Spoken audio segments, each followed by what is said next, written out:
ਕਿਸਾਨ ਜਥੇਬੰਦੀਆਂ ਵੱਲੋਂ ਪੰਜਾਬ ਦੇ ਵਿੱਚ ਜਿੱਥੇ ਰੈਲੀਆਂ ਦਾ ਦੌਰ ਸ਼ੁਰੂ ਕੀਤਾ ਗਿਆ ਹੈ ਉੱਥੇ ਹੀ ਅੱਜ ਅੰਮ੍ਰਿਤਸਰ ਦੇ ਵਿੱਚ ਦੂਜੀ ਰੈਲੀ ਸ਼ੁਰੂ ਕੀਤੀ ਜਾ ਰਹੀ ਹੈ। ਇਹ ਰੈਲੀ ਅੰਮ੍ਰਿਤਸਰ ਦੇ ਵਿਧਾਨ ਸਭਾ ਹਲਕਾ ਰਾਜਾ ਸਾਂਸੀ ਦੇ ਵਿੱਚ ਕੀਤੀ ਜਾ ਰਹੀ ਆ। ਸੋ ਤਸਵੀਰਾਂ ਤੁਸੀਂ ਵੇਖ ਸਕਦੇ ਹੋ, ਵੱਡੀ ਤਾਦਾਦ ਦੇ ਵਿੱਚ ਇੱਥੇ ਜਿਹੜੇ ਆ ਉਹ ਇੰਤਜ਼ਾਮ ਕੀਤੇ ਹੋਏ ਨੇ। ਕੁਝ ਹੀ ਸਮੇਂ ਬਾਅਦ ਜਿਹੜੀ ਆ ਉਹ ਰੈਲੀ ਜਿਹੜੀ ਸ਼ੁਰੂ ਹੋਏਗੀ, ਪਰ ਇੱਥੇ ਇੱਕ ਵੱਖਰੀ ਹੀ ਚੀਜ਼ ਵੇਖਣ ਨੂੰ ਮਿਲ ਰਹੀ ਆ। ਤਾਂ ਬਹੁਤ ਸਾਰੀਆਂ ਔਰਤਾਂ ਜਿਹੜੀਆਂ ਹਰਿਆਣੇ ਤੋਂ ਇਸ ਅੰਦੋਲਨ ਦਾ ਹਿੱਸਾ ਬਣਨ ਵਾਸਤੇ, ਇਸ ਰੈਲੀ ਦਾ ਹਿੱਸਾ ਬਣਨ ਵਾਸਤੇ ਆਈਆਂ ਹੋਈਆਂ ਨੇ। ਸਾਡੇ ਨਾਲ ਕੁਝ ਹਰਿਆਣਵੀ ਕਿਸਾਨ ਮਹਿਲਾ ਨੇ, ਗੱਲਬਾत ਕਰਾਂगे। ਅੱਜ ਤੁਸੀਂ ਅੰਮ੍ਰਿਤਸਰ पहुंचे हो किसानी आंदोलन सपोर्ट करने वास्ते, की कहना चाहोगे? ये कहना चाहूँगी, देखो हम हरियाणा से चल के इतनी दूर से 8 घंटे का सफर करके आए हैं और पंजाब की जो लेडीज है उन्हें भी ज़्यादा से ज़्यादा योगदान देना चाहिए इस महापंचायत के लिए, क्योंकि हम इतनी तादाद में कम से कम हमारे लिए 2 बस भर के आई है। कम से कम 50-60 औरतें, एक बस के लिए 120 औरतें आई हैं जो इतनी मेहनत करके सुबह हम 12 बजे, रात को 12 बजे चले थे और अब देखो अभी पहुंचे हैं, क्योंकि हम भी एक इंसान है। सिर्फ नारी शक्ति इतनी तेज हो गई है कि वो अपने हक की लड़ाई की, उसे पता चल गया अभी अपने हक की लड़ाई की लड़ना। और ये हमारी एक की लड़ाई नहीं है, ये पूरे कानून की लड़ाई के लिए लड़ रहे हैं। जो किसान कौम है वो किसानों की लड़ाई है, सिर्फ एक किसान की नहीं है, हमारी पूरे किसानों की कौम की लड़ाई है। और मैं ये कहना चाहती हूँ भी पंजाब की औरतों से भी ज्यादा से ज्यादा इस तादाद में महिलाएं आए, ताकि ये देखे भी हरियाणा से भी इतनी दूर से महिला आई हुई है। आप हरियाणा से कितनी बस लेके आए हो? बस 2 बसें भर के आई है और 3 गाड़ी आई हुई है। हाँ जी। तो कितना दिन हुआ आपको किसानी के साथ जुड़े को? किसानों से बस ये है भी मैं किसान की बेटी हूँ और मुझे इस चीज का फक्र है कि मैं किसान की बेटी होते हुए भी मैं किसान आंदोलन में भाग ले रही हूँ, क्यों जो मेरे किसान कौम है, सबसे बढ़िया किसान को, जो किसान बजट है वो सिर्फ किसानों के लिए बना है। तो पिछले लंबे समय से दिल्ली में आंदोलन चल रहा है, आप दिल्ली में भी गए थे? अच्छा, या हम 4 महीने हो गए टिकरी बॉर्डर पे बैठे, सिर्फ किसानों की कौम के लिए, सिर्फ हम अपनी लड़ाई लड़ने के लिए, सिर्फ हमने सिर्फ कोई ये मतलब नहीं कौन सी पार्टी कौन सी, सिर्फ हम अपने 3 काले कानून रद्द करवाना चाहते हैं। और जब तक नहीं होगा, जब तक हम अपने टिकरी बॉर्डर, सिंधु बॉर्डर में महिलाएं बैठी रहेंगी। सबसे पहले आपने देखा कि पंजाब में अकाली दल की रैली हुई, आम आदमी पार्टी की रैली हुई, लोग उसमें बहुत ज्यादा गए थे, आपने देखा होगा। तो हरियाणा में भी ऐसा हो रहा है? हरियाणा में कुछ नहीं, हरियाणा में कोई पार्टीबाजी नहीं हो रही। आपको पता है विपक्ष को तो इस चीज का फायदा हो रहा है। हमने विपक्ष से भी कुछ नहीं लेना, सिर्फ हमने इस बात से लेना है कि हमारे किसान कौम के लिए जो लड़ाई लड़े, जो किसानों के साथ खड़ा हम उसके साथ खड़े, या विपक्ष का भी कोई भी नेता खड़ा हो, सिर्फ हम किसानों के साथ खड़े, जो किसान का है वही हमारा साथ दे रहा। कल अमृतसर में रैली हुई थी किसान मजदूर संघर्ष कमेटी, उसमें भी लाखों औरतें पहुंची थी। तो देखो अभी पंजाब का तो पता नहीं, लेकिन हमें हरियाणा का इतना पता है भी हरियाणा की औरतें इतनी जागरूक हो चुकी है कि उसने अपने हक की लड़ाई का पता चल गया है भी किस तरह अपनी लड़ाई लड़नी है। और वो किसी भी पार्टीबाजी से कोई मतलब नहीं है, सिर्फ वो किसानों, जो सी भी पार्टी किसान के लिए खड़े, क्योंकि हमारे हरियाणा में आपने पता है अभय सिंह चौटाला जी ने इस्तीफा दिया, जो पूरे 90 में से एक ने, वो किसानों के लिए खड़े, हम भी उसके साथ खड़े हुए हैं। पंजाब हरियाणा के सैकड़े किसान जो मौत की घाट उतर गए हैं, किसानी आंदोलन में शहीद हो गए। केंद्र सरकार अपना फैसला नहीं बदल रही, केंद्र सरकार नहीं बदले। देखो मेरी किसान मोर्चे से अपील थी कि हम अगर लड़ाई लड़ते, जो हमारे 300 किसान शहीद हुए, अगर हम आर पार की लड़ाई लड़ते तो हमारे 300 शहीद नहीं होते, लेकिन आखिरी में हमने लड़ाई लड़नी पड़ेगी, आज नहीं तो कल लड़ाई लड़नी। अब बोल रहे भी 1 हफ्ते में किसानों ने भी वहां से उठा देंगे बलपूर्वक। किसानों को कहां से उठाएंगे? किसानों से पहले इस नारी शक्ति से लड़ना पड़ेगा, जब वो किसानों को उठाएगा, पहले हमारी मौत से लड़कर फिर आगे उनसे आगे लड़ना पड़ेगा। 400 लोग शहीद हुए, उसमें नारी भी थी। हाँ। इन्होंने नारियों पे भी हमला कर दिया है। फिर आगे मार को, मैं ये नहीं बोल रही भी नारी नहीं थी, हम ये बोल रहे भी हमारे जो किसान बैठे उनसे पहले हम मरेंगे, उनको नहीं मरने देंगे, पहले हम नारी लड़ेंगी। तो केंद्र सरकार रहती है, हरियाणा अलग है, पंजाब अलग है। हरियाणा जो है वो किसानी आंदोलन में नहीं है। आप क्या दिख रहा है? आपको पता चल गया, हम 8 घंटे से सफर करके, पंजाब हमारा बड़ा भाई और हमेशा रहेगा। जिसने हमारे बोल रहे हैं जो विपक्ष के बोल रहे थे भी पानी की वजह, आज वो बोल रहे हैं हम अपनी नदी बहा देंगे खून की, वो सिर्फ किसानों के लिए। हमारा बड़ा भाई पंजाब है, पंजाब के लिए हम यहाँ पे आए और एक है, दोनों अलग नहीं है। जिस पंजाब ने 3 स्टेट पार करके टिकरी बॉर्डर पे पहुंचा है अपने, और उसी के लिए हम आज अभिनंदन करते हैं पंजाब के लोगों का, जितने उसने हमारा इतना बड़ा दिल खुश कर दिया। हम हरियाणा के लोगों के भी इस बार के भी कानूनों के बारे में पता नहीं था, लेकिन आप आज हरियाणा की औरतें भी इतनी जागरूक हो गई है, उसे पता चल गया अपने काले कानून रद्द करवाने हैं। कुछ और भी औरतें हैं, बातचीत करते हैं। क्या नाम है आपका? सुमित्रा देवी। तो कहाँ से आए आप? हरियाणा जींद से। आज अमृतसर में आए, किसान आंदोलन में रैली में आए, क्या कहना चाहते हो? मैं ये कहना चाहती हूँ, सेंटर की जो सरकार है उनको ये चाहिए कि सरकार का काम होता है लोगों को सुविधाएं देना, और इसीलिए हम अपने नुमाइंदे चुन करके भेजते हैं। तो मोदी जी शायद ये भूल गए हैं कि जो पावर है वो लोगों की दी हुई है, ना कि वोट मोदी जी की भी एक है, एक आम गरीब आदमी की भी एक है। वोट की ताकत से आज वो राजा के रूप में हमारे देश के प्रधानमंत्री हैं, और प्रधानमंत्री जी का ये काम होता है कि हमारी जो इंडिया की जनता है वो क्या चाहती है उनके लिए क्या सुविधा सरकार दे सकती है, लेकिन हो उल्टा रहा है। किसान चाहते नहीं है, वो चीज किसानों पर थोपने जा रही है।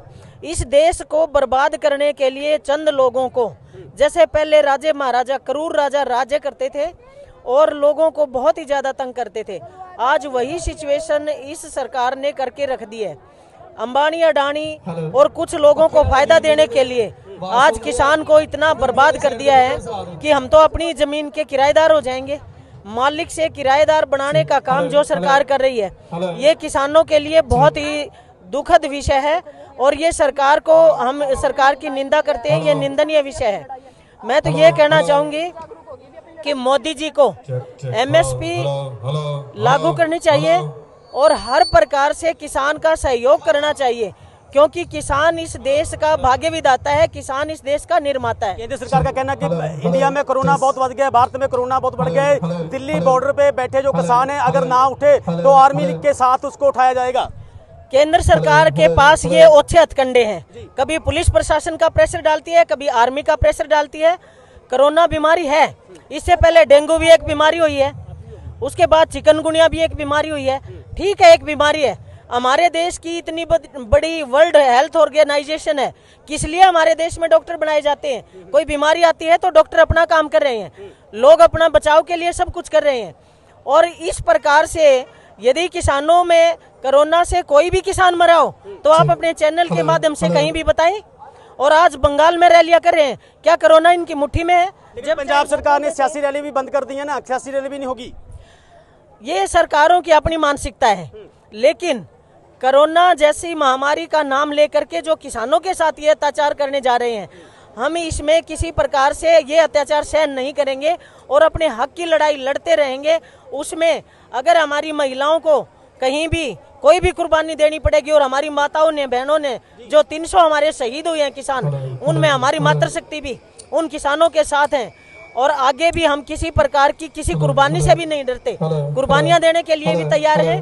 और काले जो कानून, 3 काले कानून बनाए हैं, उनको वापस करवाने के लिए किसी भी हद तक जाना पड़े, हम उस हद तक जाएंगे और वापस ये कानून करवाएंगे। ਸੋ ਤੁਸੀਂ ਵੇਖ ਸਕਦੇ ਹੋ ਕਿ ਹਰਿਆਣੇ ਤੋਂ ਬੱਸਾਂ ਦਾ ਜਿਹੜਾ ਜੱਥਾ ਆ, ਹਰਿਆਣੇ ਦੇ ਵਿੱਚ ਔਰਤਾਂ ਜਿਹੜੀਆਂ ਪਹੁੰਚੀਆਂ ਹੋਏ ਨੇ, ਕੁਝ ਹੋਰ ਵੀ ਮਹਿਲਾਵਾਂ ਨੇ ਗੱਲਬਾਤ ਕਰਾਂਗੇ। क्या नाम है आपका?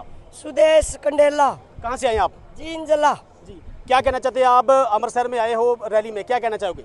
हम ये कहना चाहते देख हरियाणा से 100-150 मैडम आ रही है महिला, और ये हरियाणा पंजाब सारा भाईचारा हो गया। ये हरियाणा में जब कोई महापंचायत किसान की हुआ है न, सारा पंजाब से जावा है, पंजाब में हुआ है जब हरियाणा से आवा है।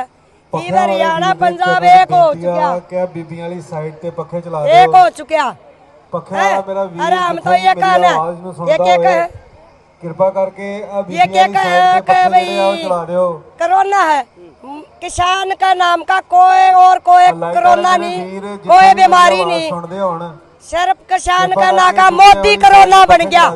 या केंद्र सरकार वाली सरकार है ना, जो ये मौत इसकी किसान की जमा सबसे बड़ी मुसीबत बन रही है आज का दिन। ठीक है, कोई कोरोना नहीं, और ना हमने कदे नहीं देखा कोरोना किसा हुआ है, ना किसान मजदूर का कोरोना हुआ है। ये भी यूँ सोचा तू ही बहाना ला के किसान न उठा दे, किसान नहीं उठने वाला नहीं है। तीनों काले कानून वापिस होंगे तो किसान वापिस करा होगा, नहीं तो किसान वार पार की लड़ाई करके किसान मर जाएगा, लेकर उल्टा नहीं हटेगा।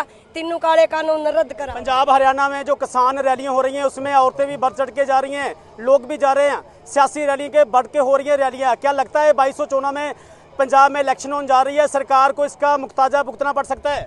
ये सारी सरकार जो भी आवेगी, जो किसान का कोई किसान विरोधी सरकार है ना, जो किसान विरोधी सरकार, वो सारी कोई भी सब ने दंड भरना पड़ेगा। ठीक है ना, चाहे 2022 में हो चाहे 2024 में हो, लेकिन जो भी आज सरकार विरोधी किसान मजदूर का सन है, सब एक का नकून में लाग जाओगी, न कोई वोट नहीं देगा किसान मजदूर। पंजाब सरकार का रवैया तो सबने देख लिया, हरियाणा सरकार क्या कर रही है किसानों के लिए? कुछ नहीं कर रही। हरियाणा सरकार तो गोली चलावा है, हरियाणा सरकार तो गोली चलावा है किसान पे, और को पंजाब वाली सरकार भी कोई साथ नहीं दे रही। ठीक है, हमारा कोई नहीं साथ दे रहा है।